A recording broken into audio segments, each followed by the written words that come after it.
ನಾವು ತೋರಿಸಿರುವ ಟಿಪ್ಸನ್ನು ಯೂಸ್ ಮಾಡಿ 5 ನಿಮಿಷದಲ್ಲಿ ಅಂಟಾಗದೆ ಒತ್ತು ಶಾವಿಗೆ ಹೇಗೆ ಮಾಡೋದು ಅಂತ ನೋಡೋಣ. ಎಲ್ಲರಿಗೂ ನಮಸ್ಕಾರ. ಬನ್ನಿ ಇವತ್ತಿನ ಒತ್ತು ಶಾವಿಗೆ ನೋಡ್ಕೊಂಬರೋಣ. ಒತ್ತು ಶಾವಿಗೆ ಮಾಡಬೇಕಾದ್ರೆ ಕರೆಕ್ಟ್ ಮೆಜರ್ಮೆಂಟಲ್ಲಿ ಹಿಟ್ಟನ್ನು ತಗೊಳ್ಬೇಕು. ಒತ್ತು ಶಾವಿಗೆಯನ್ನು ಟಿಪ್ಸ್ ಜೊತೆಗೆ ಮಾಡೋಣ. ಒಂದು ಅಗಲವಾದ ಪಾತ್ರೆ ಇಟ್ಕೊಂಡು ನೋಡಿ, ಮೆಜರ್ಮೆಂಟಲ್ಲಿ 2 ಕಪ್ ಹಿಟ್ಟನ್ನು ಹಾಕ್ಕೊಂಡಿದ್ದೀನಿ. 2 ಕಪ್ ಹಿಟ್ಟಿಗೆ 1.5 ಕಪ್ ಆಗುವಷ್ಟು ತೆಂಗಿನ ಹಾಲನ್ನು ತಗೊಂಡಿದ್ದೀನಿ. 1.5 ಕಪ್ಪು ತೆಂಗಿನ ಹಾಲು, 1.5 ಕಪ್ಪು ನೀರನ್ನು ತಗೊಂಡಿದ್ದೀನಿ. ಇದೇ ಮೆಜರ್ಮೆಂಟಲ್ಲಿ ತಗೊಂಡ್ರೆ ಕರೆಕ್ಟಾಗಿ ಬರುತ್ತೆ. ರುಚಿಗೆ ತಕ್ಕಷ್ಟು ಉಪ್ಪನ್ನು ಹಾಕಿ ಸ್ಟವನ್ನು ಅಂಟಿಸದೆ ಈ ರೀತಿ ನಿಧಾನವಾಗಿ ಮಿಕ್ಸ್ ಮಾಡ್ಕೊಳ್ಬೇಕು. ಸ್ವಲ್ಪ ಕೂಡ ಗಂಟಾಗದೆ ಮಿಕ್ಸ್ ಮಾಡ್ಕೊಳ್ಬೇಕು. ನಂತರ ಮಿಕ್ಸ್ ಆದಮೇಲೆ ನಾವು ಸ್ಟವನ್ನು ಆನ್ ಮಾಡ್ಕೊಳ್ಬೇಕು.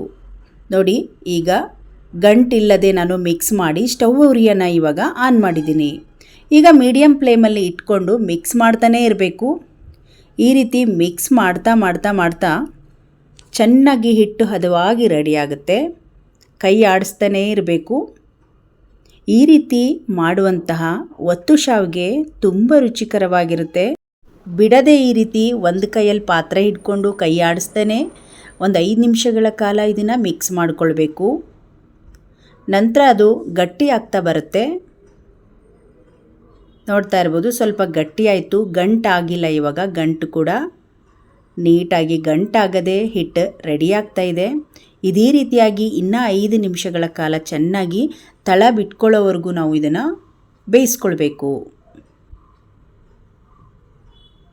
ನೋಡಿ, ಹಿಟ್ಟು ಹದವಾಗಿ ಬೆಂದಿದೆ. ಇವಾಗ ಹಿಟ್ಟು ರೆಡಿ ಇದೆ. ಇವಾಗ ಒಂದೇ ಒಂದು ಚಮಚದಷ್ಟು ತುಪ್ಪ ಅಥವಾ ಎಣ್ಣೆಯನ್ನು ಹಾಕ್ಕೊಂಡ್ರೆ ಹಿಟ್ಟು ಚೆನ್ನಾಗಿ ಬರುತ್ತೆ. ಬಿರುಸು ಬರಬಾರ್ದು ಅಂದರೆ ಈ ರೀತಿ ಎಣ್ಣೆಯನ್ನು ಹಾಕಬೇಕು ಸ್ವಲ್ಪ. ಮತ್ತೆ ನಾವು ಮಿಕ್ಸ್ ಮಾಡಿ ಇದನ್ನು ಒಂದು ಪ್ಲೇಟನ್ನು ಮುಚ್ಚಿ ಎತ್ತಿಟ್ಬಿಡೋಣ. ನೋಡಿ, ಇವಾಗ ತಳ ಬಿಟ್ಕೊಳ್ತಾ ಇದೆ. ಹಿಟ್ಟು ಚೆನ್ನಾಗಿ ರೆಡಿಯಾಗಿದೆ. ಇದನ್ನು ಇವಾಗ ಒಂದು ಅಗಲವಾದ ಬೇಸನ್ಗೆ ಹಾಕಿ ಪಕ್ಕದಲ್ಲಿ ಇಡೋಣ.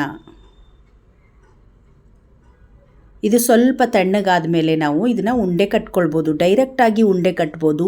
ಸ್ವಲ್ಪ ಕೂಡ ಹಿಟ್ಟನ್ನು ಮಿಲಿಯೋದೇ ಬೇಡ. ಈಗ ನಾವು ಶಾವಿಗೆ ಮಾಡೋಕ್ಕಿಂತ ಮೊದಲು ಒಂದು ಟಿಪ್ಸನ್ನು ಫಾಲೋ ಮಾಡೋಣ. ಇದನ್ನು ನೀವು ಮಾಡಿಕೊಂಡ್ರೆ ನೀವು ಒತ್ತುವಾಗ ಸ್ವಲ್ಪ ಕೂಡ ಅಂಟೋದಿಲ್ಲ ಮತ್ತು ತುಂಬ ಚೆನ್ನಾಗಿ ಶಾವಿಗೆ ಬರುತ್ತೆ. ನೋಡಿ, ಈ ರೀತಿ ವೇಸ್ಟ್ ಆಗಿರುವ ಬಾಕ್ಸನ್ನು ತೊಗೊಂಡಿದ್ದೀನಿ. ಇಲ್ಲಿಂದ ಒಂದು ಈ ಬಿಲ್ಲೆಗೆ ಮೆಜರ್ಮೆಂಟಾಗಿ ನಾವು ಕಟ್ ಮಾಡ್ಕೊಳ್ಳೋಣ. ಕರೆಕ್ಟಾಗಿ ಈ ರೀತಿ ಮೆಜರ್ಮೆಂಟ್ ಇಟ್ಕೊಂಡು ಕತ್ತರಲ್ಲಿ ರೌಂಡಾಗಿ ಕಟ್ ಮಾಡ್ಕೊಳ್ಳೋಣ. ನೀವು ಸ್ವಲ್ಪ ದೊಡ್ಡ ಬಾಕ್ಸ್ ಆದರೂ ಪರವಾಗಿಲ್ಲ. ನನ್ನ ಹತ್ರ ಚಿಕ್ಕ ಬಾಕ್ಸ್ ಇತ್ತು, ಹಾಗಾಗಿ ಅದನ್ನು ತೊಗೊಂಡಿದ್ದೀನಿ. ಈ ರೀತಿ ನೀವು ಶಾವಿಗೆ ಒತ್ತುವಾಗ ಈ ರೀತಿ ಸ್ವಲ್ಪ ಹಾರ್ಡಾಗಿರಬೇಕು ಪ್ಲಾಸ್ಟಿಕ್ಕು. ಆ ರೀತಿ ನೀವು ಹಾಕಿ ಮಾಡೋದ್ರಿಂದ ಶಾವಿಗೆ ತುಂಬ ಚೆನ್ನಾಗಿರುತ್ತೆ, ಕ್ಲೀನಾಗಿರುತ್ತೆ.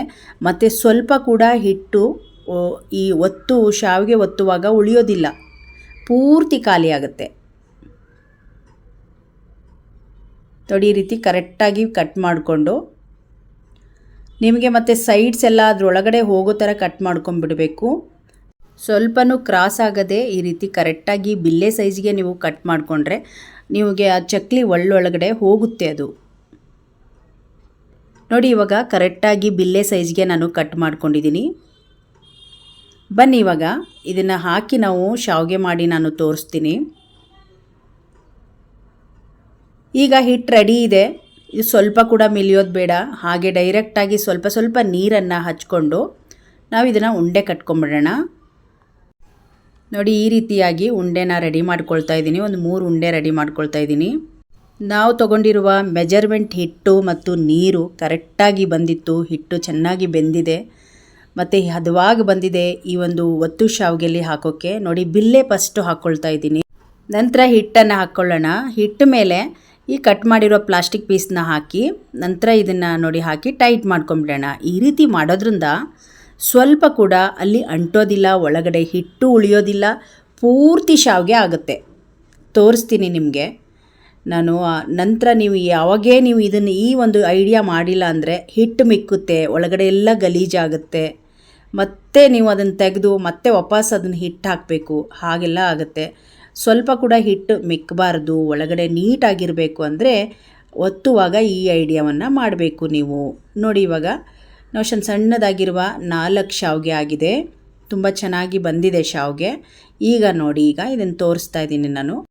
ನೋಡಿ, ಈಗ ನಾನು ಓಪನ್ ಮಾಡ್ಕೊಳ್ತಾ ಇದ್ದೀನಿ. ಸ್ವಲ್ಪ ಕೂಡ ಅಂಟಿಲ್ಲ, ಹಿಟ್ಟು ಕೂಡ ಉಳಿದಿಲ್ಲ, ಈ ಬಿಲ್ಲೆಗೂ ಕೂಡ ಅಂಟಿಲ್ಲ.